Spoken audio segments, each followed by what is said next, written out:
global health, the economical crisis, pandemic preparedness and response, basic healthcare, climate change, social transformation, global health.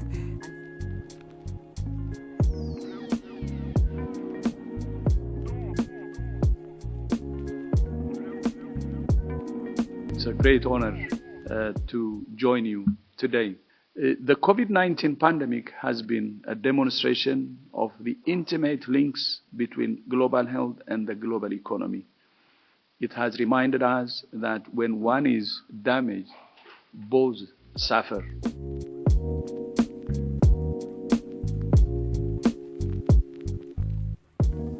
It is indeed a pleasure for me to be part of this event today.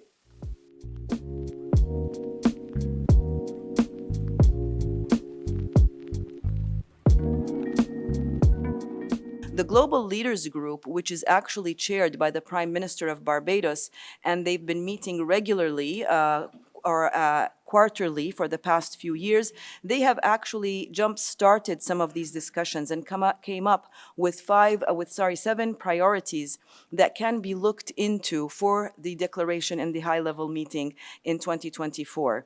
Among them, the top two that I will be focusing on is the financing and the targets.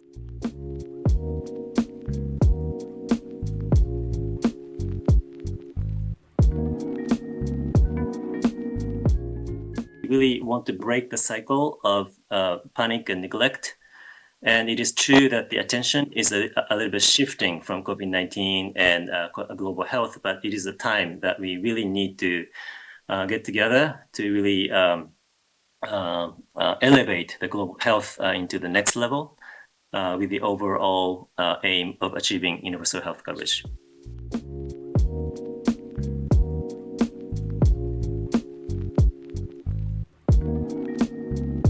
The wealth of data made available through our digital health infrastructure not only benefited Bahrain, but also contributed to the international community through research and development.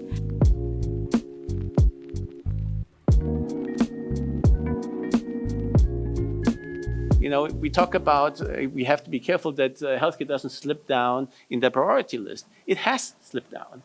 We have to be careful that people don't stop investing into healthcare. People are stopping investing in healthcare. That's already a reality.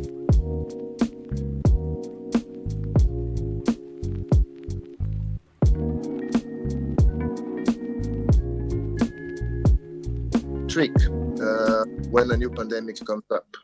Actually, keeping things as they are will be a better position to stare at the pandemic and to better see it coming.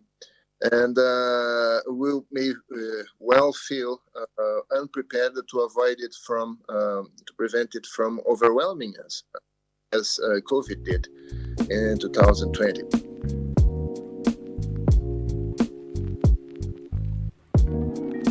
It's important. Climate change is currently impacting all of us, but we should all work together to not make it an either-or decision. So to either invest in climate or in health, we should really make sure that there's a strong link between the two. And also, I'm also asking for your support to help us as banks, multilateral banks, to make also a quantitative link. So by us investing in infectious diseases, in malaria and healthcare infrastructure, that we are not, that we are also investing into kind of adaptation, but potentially also contribute to certain parts of mitigation measures. So to make the link very clear and also audit proof, I think that would immediately deblock a lot of money.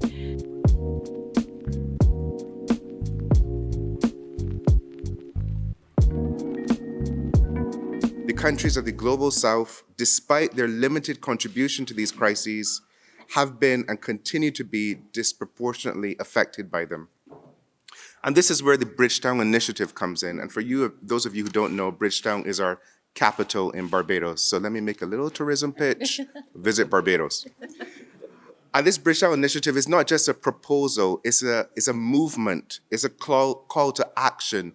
It is an example of a small island developing state saying there's certain systemic inequalities, but at the same time unveiling a solution to address these inequalities.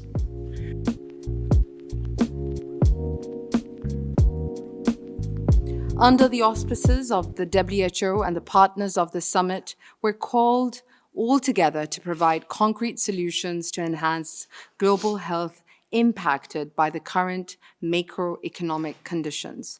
Our open and constructive deliberations allow us to highlight the link between health and socioeconomic growth and the important role of multilateral development institutions in supporting SDG goals.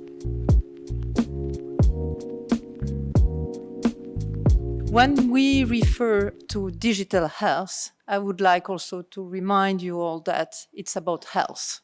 So digital is just an enabler, and that's very important to bear in mind, because we do not, accelerate digital health for the sake of digital, but we do it for the sake of health.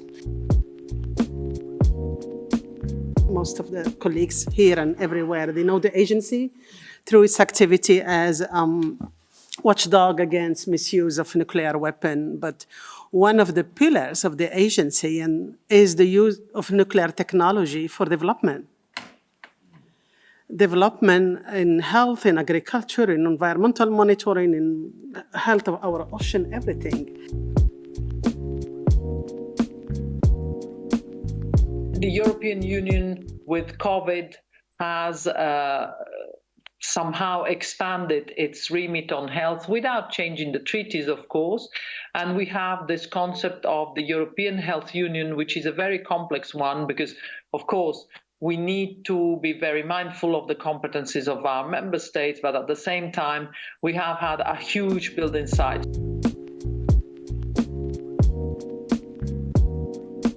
We have identified the following through our conversations with various stakeholders. And that is that there is definitely a misalignment between the health and finance communities. And clearly, both sectors, and when I say health community, I'm referring to health ministries, but also global health funding organizations. They do not know how to strategically communicate with asset managers and investors. And the event next year will be on the 19th and 20th of June. At the WHO, and hopefully by then we will have made much further progress on a lot of these issues that you are the experts in. We try to help you through your advocacy. So, thank you for all the work over the last 2 days.